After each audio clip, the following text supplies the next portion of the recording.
We're back for our daily college basketball best bets here for Saturday, March 1st. Now, we didn't finish February that great, so let's kick off March on the right foot. Obviously, March Madness is this month. We start conference tournaments tomorrow with the ASUN, but today, obviously, we've got 10 college basketball best bets because we were able to obviously get that 130 like mark that we set yesterday. So we've got 10 best bets for you today. Again, a loaded slate and a lot of games to choose from, and I like the 10 that we have in today's video. But folks, before we get into the best bets, make sure to hit that subscribe button down below for some more daily college basketball best bets here on the channel. Also, in a couple hours, we will have our NBA predictions on the channel as well. 6 games today in the National Basketball Association. So make sure to check out that video. That will be linked, or that will be on the channel in a couple hours. And also linked in the description down below is our UFC Fight Night Cop versus Almabayev predictions. That fight card is tonight from Las Vegas, Nevada, and from the UFC Apex. It is the final UFC predictions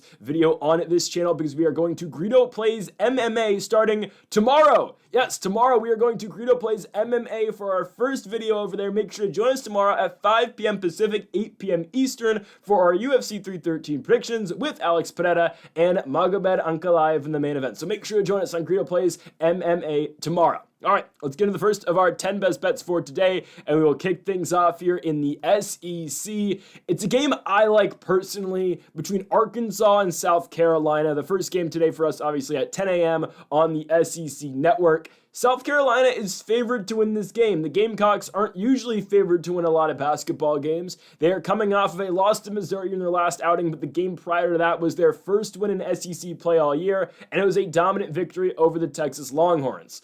Arkansas is better than Texas. Arkansas is a team right now that is right on the bubble. If you want to comp them in Texas, obviously, Arkansas went to Texas and beat them in Austin earlier this season. But again, Arkansas is right on the bubble right now. They are trying desperately to get into the NCAA tournament. They need some big wins to propel them to that at-large bid, obviously, to get into the first four. Now, again, is South Carolina the biggest win?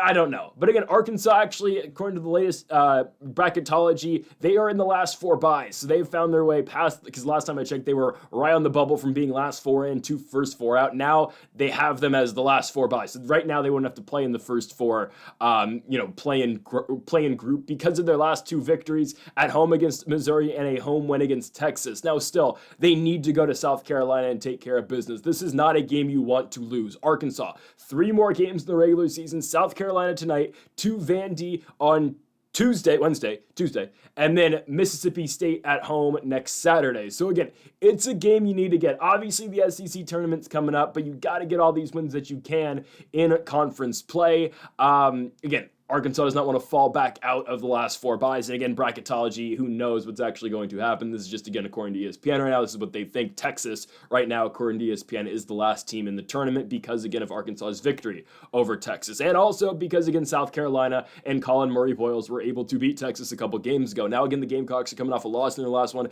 to Missouri. This team is used to losing. They're 1-14 in the SEC.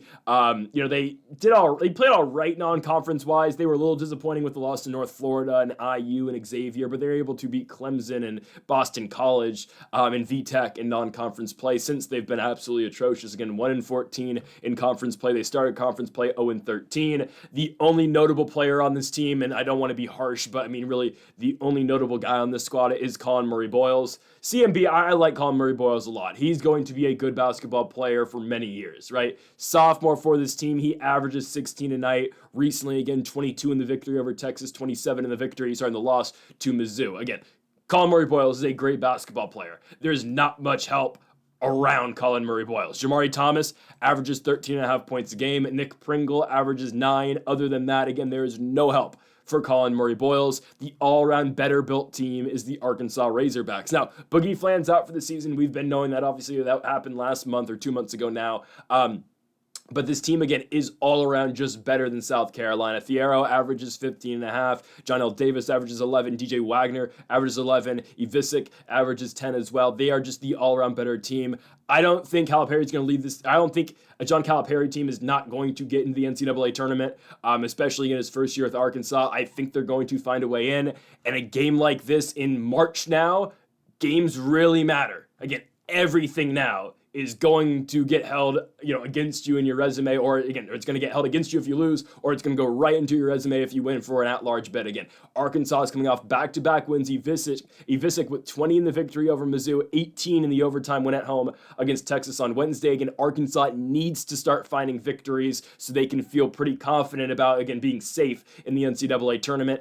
This is one of the games right here. I think they beat South Carolina. Again, the Gamecocks are trying to spoil Arkansas's season, but the all-around better team is the Arkansas Razorbacks. I don't care. The game is in South Carolina. We are taking Arkansas on the road to kick off the day, and we get it at about plus money or about even money, minus 105 for the Razorbacks on the road. Give me Arkansas to go into South Carolina and take down the Gamecocks on the road.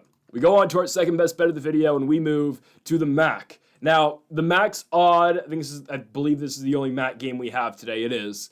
As we go on to Bowling Green for Bowling Green versus Ball State. Again, not a marquee matchup, but again, it's one of my favorite bets today. Well, obviously the entire slate. It's one of the 10 best bets for today, and we're taking Bowling Green at home. We just watched Ball State play a very competitive game against Akron. Peyton Sparks was horrible in that basketball game. But Jamari Hill was very excellent, scoring 22 points.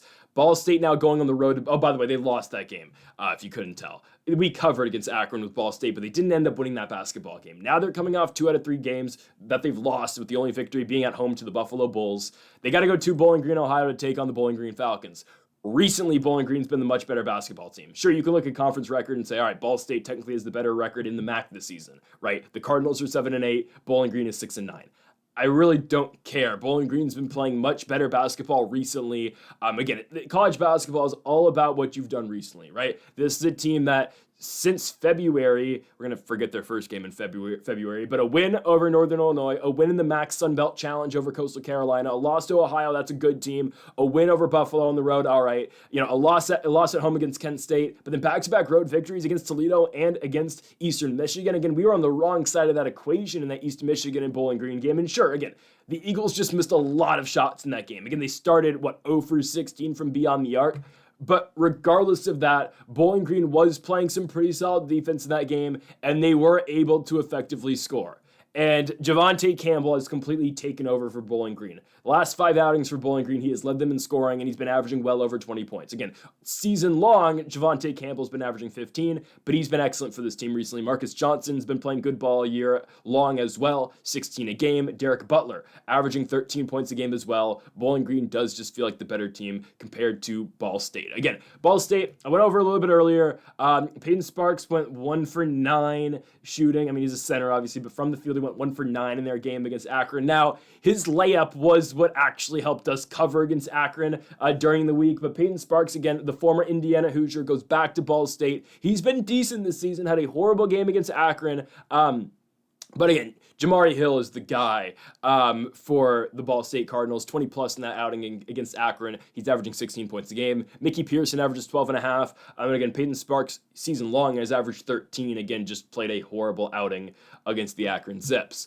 I don't think Ball State's playing with any momentum right now. Again, we took them to cover against Akron, and it hit for us. That's great. But they're going on the road to Bowling Green. I think Bowling Green's been playing the better basketball. And I think, again, with the game being in Bowling Green, Ohio, I'm going to take the Falcons to go out here and win this game. I think, again, a lot of that has to be credited to, Javonte Campbell and the shooting streak he's been on, and the score. Well, not really shooting. He's not the best shooter, but the scoring streak he's been on. Again, Campbell, a very athletic guy who can drive to the rim, and he's been very good again for the Bowling Green Falcons. I'm going to take the Falcons to win this game at home against the Ball State Cardinals. We look at the odds. Again, Bowling Green is a -1.5 favorite, -135 in the money line. We can take both, but again, just play the money line at these odds. We're taking Bowling Green at home against Ball State. We move on now to our third best bet of the video. And surprisingly, for the first time all season long, we have a George Mason game as they go to Pittsburgh, Pennsylvania to take on the Duquesne Dukes. George Mason, I don't know if they are still in the bubble. I don't know. Because I don't know how we're judging that loss to VCU last week. I think George Mason should still be potentially on the bubble. I don't think they're going to get in just because, okay, Are they going to put George Mason in? Let's say, again, VCU is expected to likely win the A10. Okay, that's fine. I have no problem with that. VCU's really good, obviously, right? And again, when George Mason went to VCU last Saturday, they lost the game in Virginia by 16 points. Again, that's just what VCU is going to do to you. They are, 14-2 in the A10 this season. They're a great team. Are they going to put George Mason in as an at-large? I think, again, it's the same. It's kind of the same thing with UCSD and UC Irvine, right? And again, I think the same thing applies to George Mason and VCU. If George Mason wins the A10, then maybe VCU gets in at an at-large. Same thing can be said in the Big West, right? Where both, yes, like George Mason and VCU, both UCSD and UC Irvine have great resumes, but UC San Diego's resume is just better than Irvine's. So if Irvine's able to win the Big West tournament, then maybe UCSD can get an at-large bid. The same thing can be said here in the A10, but I don't think George Mason just gets it by themselves. I mean, their losses, again, they only have 6 of them on the season. Marquette on the road, Central Michigan at home is going to hurt them. Loss at East Carolina in double overtime. Loss at Duke and loss to URI. Obviously Duke much better than Rhode Island. But again, right, I mean, those aren't horrible losses. I just don't think they're going to get in. But again, when we're talking about, and we made the same point earlier with the Arkansas Razorbacks going to South Carolina, when you need resume building wins, again, we're going to take the team who needs to win more. The Duquesne Dukes are just mediocre in the A10. They are a 12-16 team, 7-8 this year in the conference. Duquesne is coming off winning their last game at LaSalle, but prior to that, a loss on the road at St. Bonaventure, a win against Fordham at home, and then a 1-point loss on the road at Dayton, Ohio. Again, Duquesne, I wouldn't say they're bad, but they're just a mediocre team. The team that needs this game more, obviously, is the George Mason Patriots. This is a team, regardless of if they can get that at-large bid or not, they are still playing for the NCAA tournament because of the A10 tourney. Again, they bounced back after the loss to VCU. They won a home game on Wednesday by 10 against Fordham. I like George Mason a lot. Again, they've been very solid all year long. They're led by Darius Maddox, who averages 13.5. Jalen Haynes averages 13 points a game as well for the Patriots. Haynes, again, is their big, who averages 13 points and 7 rebounds. For the Duquesne Dukes, a team that has struggled to score a lot this season. I mean, that's pretty obvious. Trey Dinkins is their best scorer. He averages 12. Jashawn Corbett's their second leading scorer. He averages 9 points a game. Again, the Dukes just don't score all that much. And that's where ultimately George Mason should be able to beat them. I'm not going to tell you George Mason's the best scoring team either, right? I mean, they will have games where they're going to win. Hell, the St. Joseph's victory a couple weeks ago, they won the game 58-57, right? The George Washington win on the road. They went to the Revolutionaries spot and beat them by 3 points, right? I'm not going to tell you that, again, this is the most high scoring team. They won an overtime game against Loyola Chicago and scored 58 points in that game. But they are better defensive team, I think, than Duquesne is. And I think, again, in spots, yes, they just do have better scorers than the Duquesne Dukes. Again, they're not going to outscore you in every single game, but situationally, yes, when they need to win a game like this against Duquesne, George Mason's going to find spots to score. I don't think Duquesne's going to do that. And I get it, the game's at Duquesne. Again, it's in Pittsburgh. George Mason is a 2.5-point favorite. Money line minus 150, coming back at you plus 130 for the Dukes. I just think George Mason gets it. Again, when we talk about needing to win and going to the NCAA tournament and, again, getting these good victories, at least so you have a chance to compare, again, to the teams in the bubble. Because right now, again, you compare, again, the teams that, let's go the last 4 in right now: Oklahoma, Indiana, Ohio State, Texas. Reasonably, who are you bumping out for George Mason? And then you look at the next 4 out, or so the first 4 out: Georgia, UNC, Boise, Xavier, and then hell, even the next 4 out: Wake, SMU, Cincy, Villanova. Who are you bumping for George Mason? I mean, maybe Nova. I wouldn't mind actually bumping out Cincinnati for George Mason, right? But again, they're not, whoever, the committee is not going to put in a George Mason over right now, Texas. Because right now, the committee can get Ohio State versus Texas and Oklahoma versus Indiana in the NCAA tournament. They're not going to replace that with Ohio State versus George Mason. Just saying. In this spot, though, again, George Mason's going to win. They are going to need a Herculean effort to get into the NCAA tournament at an at-large, but obviously everything's still to play for this Patriots team as long as they can win the A10. I don't know if they're going to do that because, again, VCU's beat them just a couple games ago, and it does feel like the Rams are better. But again, we will see as we head down the stretch here in March. In this specific game, though, I do like George Mason to go to Duquesne, win the basketball game, and cover the 2.5 points as well. Give me the Patriots on the road in Pennsylvania. We go on to our 4th best bet of the video, and we go to a spot here between East Texas A&M and Incarnate Word. Now, are we expecting either of these teams to be playing in about 2.5 weeks? Obviously not. Obviously not. Incarnate Word, I guess, will get a shot in the Southland Conference tournament. They're 8-10, 15-4 overall. But I think the specific spot I do like Incarnate Word. Hey, all right. We picked against Incarnate Word in their last spot. We had Lamar to go on the road and beat them, and Incarnate Word dominantly won the basketball game, right? They win it by 12, but Incarnate Word was really just, they were in control of that basketball game from pillar to post. They had it won. I mean, not won, but they had it again. They had that game in control. 2 more games in the Southland Conference. Incarnate Word plays tonight today at 12 against East Texas A&M, and then they go to Northwestern State on Monday. First spot here of a back-to-back road trip, or a 2-game road trip. And I think Incarnate Word gets East Texas A&M. And I think they do win the game by more than 4 points. I think they can win it by 5. Now, you're going to see this line fluctuate. I've seen it -4.5, and I have also seen -3.5 here for the Incarnate Word Cardinals. I'm okay with either. I think Incarnate Word, pretty easily handles this team. East Texas A&M just isn't good. There's no secret about that, obviously. East Texas A&M has won 2 games all year in the Southland Conference, just picking up their second win on Monday, where they went to New Orleans and beat the New Orleans Privateers. Again, the Privateers, though, are very bad. We've known that. Again, East Texas A&M and New Orleans are by far the worst teams in the conference. Prior to that, again, East Texas A&M's only other victory is Northwestern State. Okay. First time East Texas A&M played Incarnate Word, and it was obviously at Incarnate Word, and the Cardinals were able to win the game by 12 points. The final score was 65-53.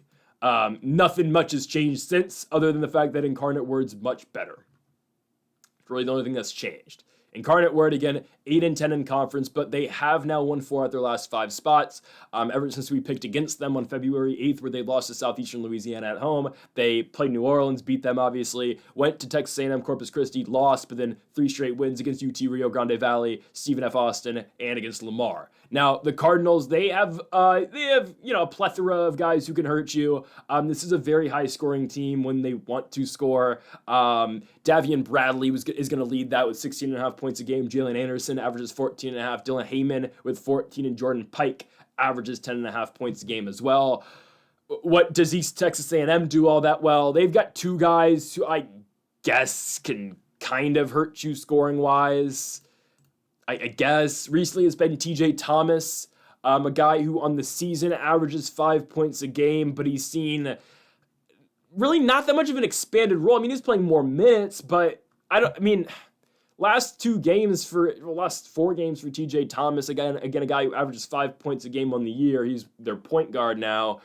Thomas has put up 11, 17, and then most recently 20, which is a season high in their victory over, again, the New Orleans Privateers. So TJ Thomas, again, has gotten it going scoring for this team. Season long, the leading scorer has been Scooter Williams. Williams averages 11.5 points a game. He's taken a step back, though. He does still play a good 25 minutes a night, but, he's been scoring 7, 11, and 10. So, again, it has been a lot of Thomas scoring for this team. One of their other leading scorers is Khalik Abdul-Mateen. He's another one of their guards. He's not really doing much of note here. Again, the Lions just aren't good. They're a 4-25 team this season. We've known East Texas A&M is very bad. Again, their only victories are New Orleans on the road, and then somehow they beat Northwestern State, which is just disappointing, but it is what it is. Incarnate Word is the much better basketball team. East Texas A&M has nothing to play for, which, again, does make a team kind of dangerous when they literally have nothing to play for other than to try to ruin your season, but I think Incarnate Word should handle this team. I don't think it should be a competitive game. Again, I like this a lot more if you can find the line at 3.5. I was seeing it at 3.5 earlier. For full transparency, I'm recording this video at 2:24 in the morning. At midnight, I saw this line at 3.5. I guess it's probably going to stay at 4.5. I still like it for Incarnate Word. I think they go on the road and dominate this basketball game. Again, Incarnate Word should be able to just put it on this team. They've found their shooting recently, and they've just been able to find ways to win. I think this one should be a blowout and should be different than their last couple results that have been wins by 5, 6, 10-ish points. I think they should really put it on East Texas A&M. I don't care the game is in Texas. I think Incarnate Word should dominate in Commerce. Give me the Incarnate Word Cardinals to win the basketball game and cover the 4.5 points as well. We move on to the 5th best bet that we got today, and it is a spot in the Big West. Yes, our one trip to the Big West today, and we go to San Luis Obispo, California for the Cal Poly Mustangs and the Cal State Bakersfield Roadrunners. Again, our last game we just talked about was at 12:15. This is a 2 p.m. spot, so you do get some time between some of these games, just because there's nothing at 1 that I like today. Yeah, Cal Poly. Last time we picked this team, or at least last time we talked about a Cal Poly basketball game, we felt really confident in that utter cesspool known as UC Riverside to go in there and win that game. Now, Cal Poly pulled off one of the best upsets, not upsets, but one of the best comebacks in such a short amount of time that I've seen in a very long time. And Cal Poly ended up winning at home again at SLO against UCR. They ended up winning the game in overtime by 12 points, but they were down by 7 with a minute left, and they found a way to push that game in overtime. Again, UCR is a cesspool, but I do appreciate the Highlanders for winning a game the other day in Hawaii against the Hawaii Rainbow Warriors. So I guess thanks. Barrington Hargis, you're a good basketball player. Cal Poly's weird. They have a lot of guys who can shoot, all right? Owen Kuntz averages 17. Jared Hyder averages 14. Isaac Jessup. Those are the guys you need to know. Jessup averages 11. They are all shooters. They play very small. They're going to play a lot of really 5-guard lineups, or they'll just play one of their guards really big, obviously. Cal State Bakersfield, again, I do watch the Big West quite a bit just because, again, I know all the Big West schools, obviously. Bakersfield's actually not been that bad recently. They've won 3 of 4, but really we got to look at the quality of those wins. Fullerton, they suck. UC Davis, honestly an impressive victory. They lose to UCI at home, and they go to Long Beach State and barely get a victory. It was a Jamel Jones buzzer beater. Now, again, I'll talk about Jamel Jones in a second. He's a very good basketball player here for the Roadrunners. But I'm okay with Cal Poly here at -2.5. I'm a little surprised that they are getting these odds. I would expect this more to be about even. Because, again, the better team all year long has been Cal State Bakersfield. But I get it. Cal Poly is playing with some momentum, but they are coming off a big loss on the road at UC Santa Barbara on Thursday, where, again, the Gauchos, I believe that's what UCSB is. UCSB beat them by 19 points, 96 to 77. First time these two teams matched up, Cal Poly actually won. Yeah, which is crazy. Bakersfield started off all right in conference play, but then they proceeded to lose 6 games in a row. They lost to that cesspool. They lost to Cal Poly by 9 points. Northridge, SB, again, cesspool on the road, and then UC San Diego. They have won 3 of 4, but again, we talked about the quality of those victories. It's not the best. Now, again, Jamel Jones is by far the best guy on this Cal State Bakersfield team, and it's really not that close. Marvin McGee can hoop as well, but Jamel Jones obviously had the buzzer beater against Long Beach State, and it's not like, he just did the buzzer beater in that game. No, Jamel Jones dropped 37 points in that game. Jamel Jones dropped 37 in 36 minutes. Again, it was an overtime victory here for the Roadrunners. One of their best wins of the year. Again, I know they're playing a horrible team that is basically just Devin Askew at this point. But Jamel Jones, again, I believe he was a JUCO guy, if I'm not mistaken, who transferred into Bakersfield. He's been good all year long. Again, he averages 19 points a game. Normally when we talk about Cal Poly, and this is a part of the reason why I liked UCR to beat them in their last game, and Cal Poly is going to give up a lot of points, okay? So it's just a matter of if they can hang, and I think they will be able to in this spot. But normally when we talk about Cal Poly, they don't really have a real big who can stop a dominant center, and that's why I thought Joel Armatrading of UCR was going to have a lot of success. He didn't. He got into foul trouble. It is what it is. For Cal State Bakersfield, I'm not really concerned about, again, I'm not concerned about C-sub. Did they call them that? Probably not. I'm not concerned about Bakersfield feeding it down low and dominating in the post and dominating inside. They don't really play a center. Their true center, Odenewu, plays about 10 minutes a night. I think is he out of the rotation by now? I remember he was playing earlier in the year. He plays 3 minutes a night. So Odenewu, again, he's an Egyptian basketball player. He was very green in the games I've seen him this season. He doesn't really play minutes. They primarily are going to play their big as Fidelis Okereke, who averages 6 points a game and plays about 30 minutes a night. Again, Okereke is not a scoring threat. He did score 15 in the UCI loss, but it's not to the point where I'm going to shift my opinion on this game because, I don't know how Cal Poly is going to be able to guard him. No, the Mustangs should be fine in this spot. Again, Cal Poly, they were absolutely horrid at the beginning of the season. They were 0-8 at one point in time. They're now 5-12. So they have won 5 out their last 9, which isn't the most impressive feat. But then when you look at their losses, all right, again, winning 5 out their last 9, their 4 losses are actually UCR, CSUN on the road, UC San Diego, and then Santa Barbara. And oh, by the way, they won the first matchup in Bakersfield. They won it by 9 points. I like Cal Poly here a lot. Again, they screwed us last week because we had that complete cesspool. But I think again, Cal Poly, for the first time this season, I think gets us in the win column with this squad. Again, they give up a lot of points. I understand that. Other than Jamel Jones, I don't think the Roadrunners are able to make them pay. There's only so much Jamel Jones can do. I know Jamel Jones is a different player than Barrington Hargis, but Cal Poly did limit Hargis a lot last week. They saw, all right, this is by far the best guy on this team. We're going to limit him and we're going to be okay. And that's kind of what they did. Again, yes, they were losing for a lot of points in that game, but I'm okay here. I'm okay with Cal Poly at home here against the Cal State Bakersfield Roadrunners. Let's go on to our sixth game of the video, and we go to the ACC. The Stanford Cardinal take on the Southern Methodist Mustangs. I know, we picked this game earlier in the year. We did.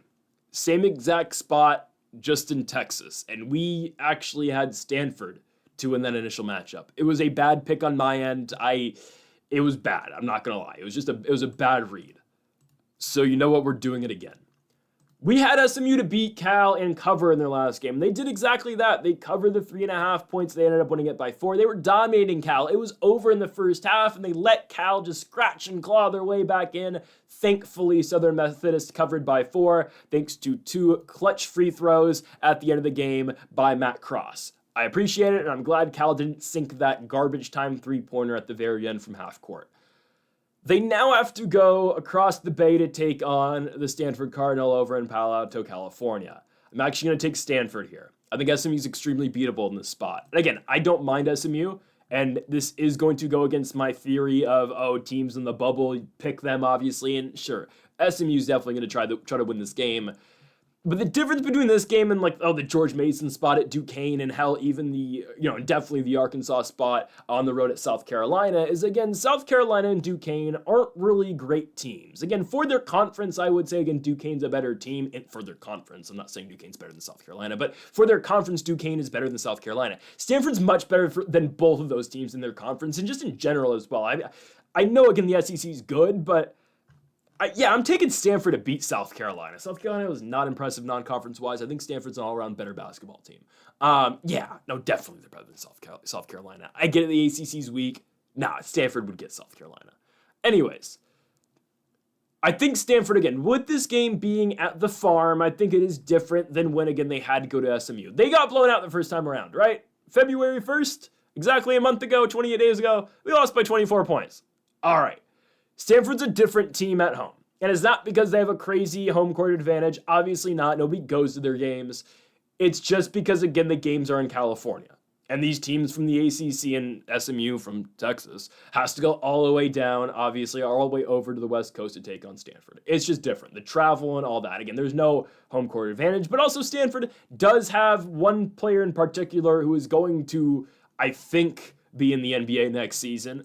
I'd expect him to get drafted. I get he's a little old, but Maxime Reynaud should find his way on a roster somewhere next year. If it's the G League or not, I do think Reynaud's going to find his way somewhere playing professional basketball in the United States next year. Reynaud, again, averages 20 and 11. He's everything for this team. They do have some other shooters around him, and that's kind of how Stanford plays, right? Isaiah Sellers averages 14. Jalen Blakes with 14. Your other 2 starters, Ryan Arguwal, who sometimes comes off the bench, but it's usually him. And there's usually Benny Geeler as well. Sometimes Chisholm Akpara is going to play a lot. But usually, again, it's Reynaud, Sellers, Blakes, Arguwal, and Geeler, who are the 5 starting players here for the Stanford Cardinal. Again, they've won their last 2 home games. They beat Cal, and they did beat Boston College as well. I get it, those aren't elite teams, but I think they're able to get SMU here. And I get it, SMU's actually played some really good ball on the road this year. I don't think they've lost on the road since the North Carolina loss. Yeah, and that's something we mentioned when they went to Haas and beat Berkeley the other day. But it is the second half of the California trip, and it is the much tougher half of the California trip. SMU struggled a lot down the stretch against Cal. Now you got to go on and take Stanford. I get it. They've been off for a couple days, but the Maxime Reynaud, puzzle is difficult. And I get it. They were able to successfully shut down Reynaud in that first game in Texas. Reynaud had 18 points, but on 6 of 17 shooting, 10 boards. He's going to have a much better game this time around. And on top of that, Stanford could not get anything going around Reynaud in that game. Ryan Argerwal, 0 for 2 from beyond the arc. He scored 4 points. Benny Gieler, 0 points in that game. He went 0 for 6 from the field. Oziah Seller shot the ball 16 times. He did score 19, but there was just not much scoring around Raynaud in that game. And SMU got off to a hot start, and they just didn't look back the entire game. I think Stanford, honestly, here gets their revenge. I'm going to take the Cardinals.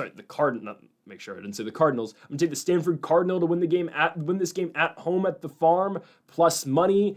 Is it going to eliminate SMU? No. It's just going to make it a lot tougher on the Mustangs to win, again, or to make the tourney. Again, SMU, this is a huge game if they can get it. It's a road victory at Stanford before their final 2 games, which is Syracuse and Florida State. I think they should be able to win those last 2 games. Yes, even a win in Tallahassee, but this one in Palo Alto, I think it's a tough spot. I'm going to take the Stanford Cardinal and Maxime Raynaud to beat the SMU Mustangs. Love the plus money. Give me plus 100 here for the Stanford Cardinal. Let's move on to our next game, and we go to maybe my favorite spot of the day. Yeah, I think this is number 1 for me for all the best bets we have. I love Indiana to go to Washington here and win. Absolutely love it. Washington's awful. We know they're awful. It would take a miracle at this point for them to even get into the Big Ten tournament. Their season's basically over. Indiana is playing for an at-large bid right now. And if they can find a way, again, and I've been saying this, I think they can sweep the rest of their schedule. And I think they can do it fairly easily. Washington tonight, they got to stay in the Pacific Northwest. They're going to stay in Seattle, and they're going to go down to Oregon in a couple days to play, again, the Ducks. I think they can beat Oregon. That will likely be a best bet on March 4th. Just giving you a fair warning right now on, what is that, Tuesday? It's Tuesday. Yeah, we're probably taking Indiana money line that game. We just are. ESPN's probability has Oregon 72% winners. Really? Are we watching Oregon basketball this season? Anyways, we'll get to that matchup when we get there. Omar Ballo's going to dominate Nate Biddle. Anyways, and trust me, Omar Ballo is going to dominate again today. But I've been saying it. I think Indiana is going to sweep the rest of their schedule. I don't know what happens in the Big Ten tourney, but 3 straight wins going into the Big Ten tournament should lock them into the NCAA tournament. Washington on the road, Oregon on the road, Ohio State at home. They need to win this game. Mike Woodson, this is your legacy as a coach, because he's done. They are getting Mike Woodson out of here. They are, we're gonna find someone else for Indiana, which is not the worst idea. Mike Woodson. But hey, again, for as bad as this team was, they looked lost.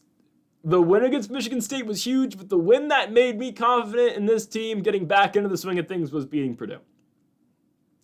Indiana in the last 2 seasons has really struggled with the Boilermakers. Well, last 10 years they've really struggled. Last 5 years. They've really struggled with Purdue, especially right now, obviously. They found a way to beat the Boilermakers. And hell, Purdue just came off a victory yesterday against UCLA. Whatever. And Braden Smith couldn't miss. Right, great. Anyways, this Indiana team played a tight one against Penn State on Wednesday. They found a way to win, and they ended up winning the game by 5 points. And again, how do they win? And honestly, a lot of their victories has to be credited to Omar Ballo, and that's how they're going to win tonight. Omar Ballo is going to feast in this matchup with Greedo Sabor. Yep, I said it. Ballo's just better, and I think he's more physical than Greedo Sabor as well. That's the matchup to watch. And again, I think around these 2 bigs, and Ballo, again, is just much bigger than Osabor. Guys, Ballo's 7 feet tall, 265. Osabor's 6'8", 250. Sure, maybe Osabor's stats are a little bit better, but Ballo's averaging 14 and 9. Osabor's averaging 15 and 8. I really think Ballo dominates here. And Washington, and here's the difference between these 2 teams. This is why I love Indiana so much today. I don't care the game's in Seattle. There's no home court advantage there is. But I don't think that's too huge of a factor here for the Huskies, okay? This is a game Indiana knows they need to win. They don't care that they're on the road, okay? Washington relies so much on Greedo Sabor, right? Sure, Tyler Harris can shoot it very well. He's a very good shooter for this team. And Zoom Diallo will have his moments. But it is everything for the Huskies. It is built around Osabor. Indiana's not built around Ballo. Sure, Ballo's the reason they win, but you get Malik Renew, who's been playing in that second unit at center recently. Mackenzie Mbaka, I'll just be honest, has been disappointing this year. He really has. But recently, it's been Miles Rice, Luke Goody, and Trey Galloway, who have been playing very great ball. And I'll be the first to admit, I have hated on Trey Galloway a lot. I have. He's my number 1 example of time to get a job. Indeed is where you're at, Trey Galloway. But no, I'm going to give Trey Galloway his flowers right now, and I have never done it. But Trey Galloway has been playing phenomenal ball recently. Trey Galloway in the last 2 outings that he's played, maybe I think it's made this senior year, this 5th year in college, 6th year in college basketball worth it for Trey Galloway. It's actually only his 5th, but still, Trey Galloway's old. It's made it worth it. 15 points against Purdue, hit some big shots, but no, his best game of the season so far was the Penn State game. 4 for 5 from beyond the arc, hit some huge threes in this game. Trey Galloway with 16 points and 9 assists. Trey Galloway at the 1 is working right now. It is. And it's worked a lot more than anything else Indiana has tried in the last 2 seasons at point guard, right? I mean, they had X last year, Xavier Johnson, but, and Xavier Johnson got benched when he came off of injury. Regardless, though, Trey Galloway, it's working right now. This Indiana team's better than last year. And no, it's not because, they don't got Khalil Ware anymore, Balla. No, I'll argue Omar Balla is much better for this team than Khalil Ware is. Not because, again, I think Omar Balla is a better player than Khalil Ware is. Obviously, again, I don't think Balla could go to the NBA right now and produce how Khalil Ware is for the Miami Heat. But the difference is, I think Balla is more of just a better team guy than Khalil Ware is. I think so. Again, yes, Khalil Ware would have, and again, I went to Indiana, all the Indiana games last year. Yes, Khalil Ware would give you a huge block and it'd be really exciting and the crowd would go crazy, but he'd swat it 50 rows deep and then, example, Ace Baldwin gets the ball back and then, all right, he shoots a 3 and then it's just, okay, he got the block, but Penn State still scores, right? Omar Balla is just the all-around better team player, I think. And I'm not going to try to say, again, I don't want to say, that's not what I'm trying to say that, Khalil Ware is a bad team guy. It's just, I think Balla does a lot more things, just better for the team. And he doesn't attempt 6 3-pointers a game like Khalil Ware does and, he hits 1. Like, no, Balla, I think, is a better team-centric guy for Indiana. Sure, again, M'Baku's been disappointing, but Trey Galloway, Luke Goody's been great shooting, and Miles Rice has been playing fairly great ball this year, too. I like the Hoosiers here. I really do. I really like Indiana to go to Washington and win. Where does Washington beat this team? The way Indiana's playing right now, I don't care that Indiana has struggled all year long on the road. Sure, they beat Michigan State at East Lansing, but no, I'm taking Indiana to pick up a huge victory on the road in Washington. And then we're going to parlay that into a win for Indiana on the road in Eugene. Okay? Give me Indiana to go to Seattle and beat the Washington Huskies. Move on to our next one. For the second time this year, we go to the toilet bowl. The absolute toilet bowl. Let's go to the SWAC. Mississippi Valley State in Itabena, Mississippi, takes on Arkansas Pine Bluff.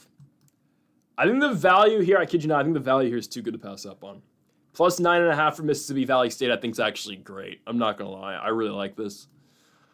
I'll argue that I think the Delta Devils can win this game because they've already done it this year. This team is 3-25. Obviously, one of their wins is the Mississippi University for Women. What? They beat a bunch of girls. I'm joking. There are men who go to the University of Women or for Women in Mississippi. Anyways, the Delta Devils' only win in conference play this season in the last 2 years is Arkansas Pine Bluff, right? They got Arkansas Pine Bluff. Their first matchup in Arkansas, they beat them 79-76. We had that first game. Again, that was February 1st, same day as SMU Stanford, round 1. But we had the Delta Devils to cover that game and think they were getting 6.5 on the road. 6.5, I think it was on the road. And they ended up winning the game outright. They got 12. Anyways. They ended up winning as plus 750 dogs on the road. I'm not telling you to take the Delta Devils money line here. It's plus 320. I think it's playable, I'm not going to lie. But the play here is Mississippi Valley State plus 9.5. I don't think Arkansas Pine Bluff beats them by double digits. Because Arkansas Pine Bluff sucks as well. Sure, they're coming off a win over Prairie View on the road. Prairie View's not very good. And yes, Arkansas Pine Bluff has shown...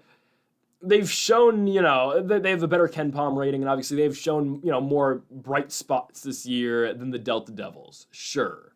But I think Mississippi Valley State's able to get them. Dr. Bradley's cooled down. This is the guy who leads this Arkansas Pine Bluff team in points. Former New Mexico State player, obviously.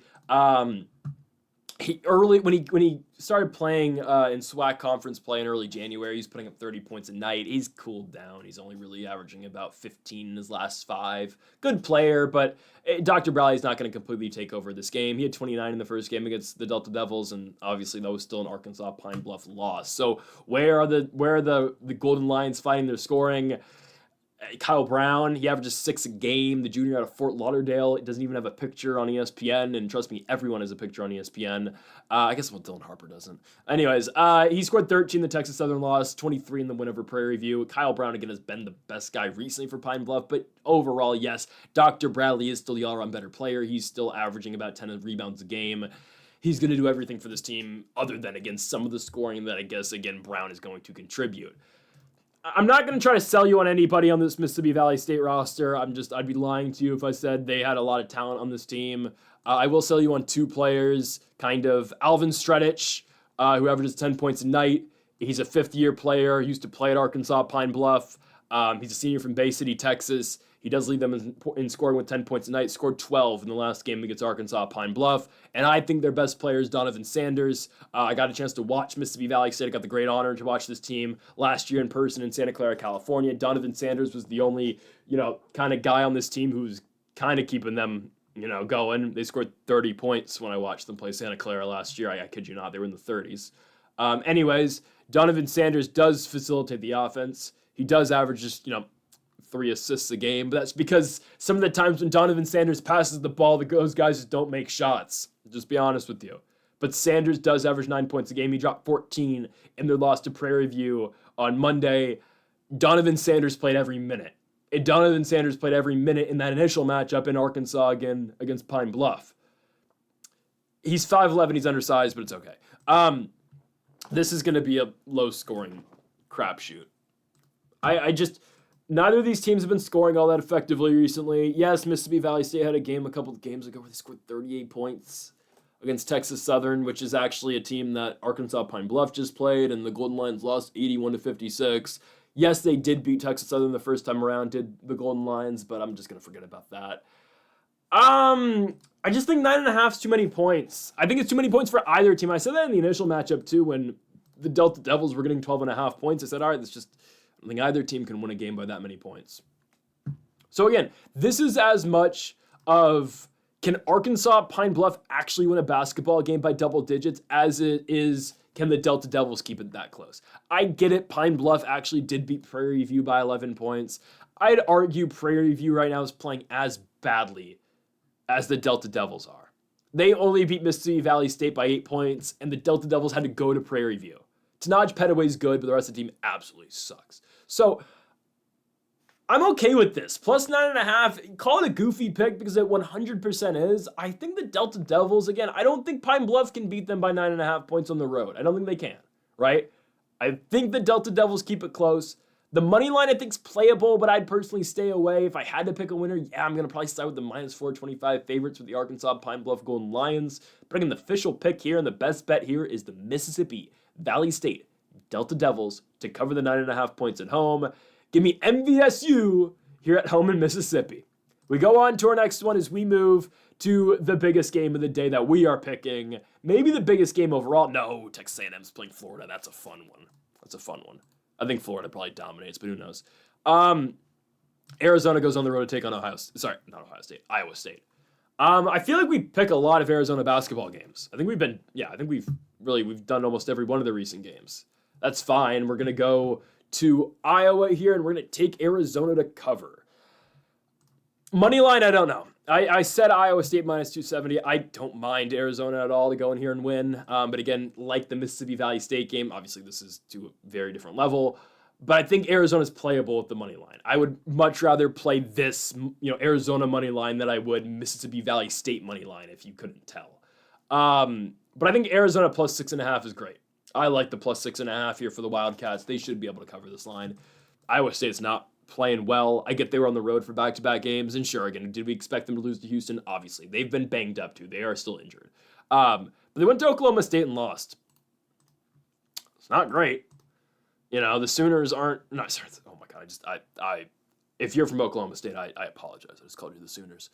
The Cowboys aren't that great. OK State was an 11.5-point dog in that one. Yikes. And Iowa State, again, has been dealing with injuries. And I don't know if all their guys are, I don't know if Keyshawn Gilbert's back or not. I know Curtis Jones is back again because he played that game against Oklahoma State. Didn't really do that much. So again, if Keyshawn Gilbert plays, all right. But still, like, Iowa State, again, Jones played their last game, wasn't great. I think Arizona is able to keep this one close. Again, I think the Wildcats are more than capable of winning this basketball game, but the plus 6.5 is what we really like. Again, Iowa State, 11-6 in the conference, 21-7. They are still ranked 9th, but obviously that's going to go down when the new rankings come out next week. I think Iowa State's kind of overrated. Kind of are. They've lost 6 games in the conference now. Iowa State's going to be the 4, potentially 5 seed in the Big 12 tourney, right? If Arizona wins this game and BYU continues to win, Iowa State's going to find themselves as 5th in the Big 12 tourney. Arizona, unless they completely collapse, should find themselves as a higher seed going into that conference tournament than Iowa. Oh, they have to go to Kansas still. But still, Arizona could potentially find themselves at a higher seed in the Big 12 tourney than Iowa State will. And Arizona beat them the first time around. I get it, the game was in Tucson, but still, they were able to win that first matchup. Was Arizona 86-275. Again, the Caleb Love experience is something. Caleb Love at points will look like the best player in the world. Hell, he had 6 3-pointers in the game over Utah where they won by, almost 30 points. So yes, Caleb Love will have games where he looks like the best player on the planet. Some other nights, he will look absolutely atrocious. It's just what Caleb Love is.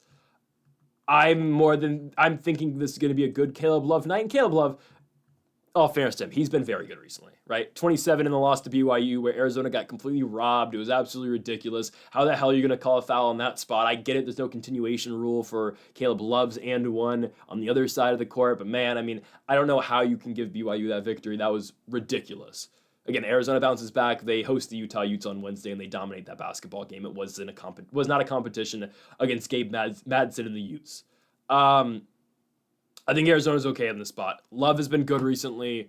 Iowa State, again, still dealing with their injuries. Again, Curtis Jones and potentially Keyshawn Gilbert. And we know, again, Jones is back, but he struggled in his return. I don't know if Gilbert's playing. I really don't care if Gilbert's playing or not. I think Arizona wins regardless. Covers regardless. Money line's definitely playable. I'm not going to go out on a limb here and say Arizona wins the basketball game. I wouldn't fault you for playing that. I would definitely consider, I might sprinkle on the money line myself. But the official pick here, though, is Arizona plus 6.5. It's just too many points. It's too many points for Arizona, a team that they beat the first time around by 11. I get it. This time it's at Iowa, but the way Iowa State's been playing, I understand. Again, I get the injuries, but even with these guys back, again, it takes a while for you to get your footing. Again, and it's a good spot, not a great spot for Iowa State to be in, but at least again they're getting their guys back before the Big 12 tournament and before obviously the NCAA tournament as well. But I just don't think the Cyclones are that good. At their peak, again, they are good, but when they were healthy, they lost the game to Arizona on the road in overtime, sure, but they lost by 11. And again, that was the Caleb Love half-court shot that, again, Iowa State probably should have had. We did pick Iowa State in the first matchup. I get it, but still, Arizona ended up winning it. As soon as they hit the half-court shot, obviously the game was over. And then again, Iowa State then lose to K-State at home. They go to Kansas and lose. I get there at home, but K-State went to Iowa and beat them this year. I think Arizona is able to do it as well. Give me the Arizona Wildcats to go to Iowa State and win the basketball game on the road. We like Arizona to cover, though. That's the official play. Again, money line. Who cares? I probably should have put plus 220 on the screen for Arizona. That's fine, though. We're taking the spread for the Wildcats. We go on to our next one here. I believe this is our final game of the video, if I'm not mistaken. Oh, yeah, I believe it is, yeah. We have the Grand Canyon Lopes on the road against Seattle University. Kind of an anticlimactic way to end the video. I'm not going to lie, it's not a huge game, but I think the value here is on GCU. I think it is. The Red Hawks have shown moments of greatness this season, and obviously that one moment of greatness we're talking about is their victory on the road in Seattle against the Washington Huskies. I still don't know how that happened. Anyways, they have shown greatness this season, but Grand Canyon's the better basketball team. I mentioned it the other day when we were talking about whack ball, I think with Albany Christian screwing us, whatever, against Tarleton State, whatever. I still expect Grand Canyon to win the WAC. It's like the same thing we talked about the CUSA. Like, oh, okay, Jack State's probably going to head into the tourney with the 1 seed. I know Liberty just beat them the other day, but still, like, oh, again, Jack State's the 1 seed in the CUSA, but we still expect Liberty, who's just the all-around better team, to win the tourney. Same thing again with the Summit. Like, all right, Omaha, Nebraska has been good all year long.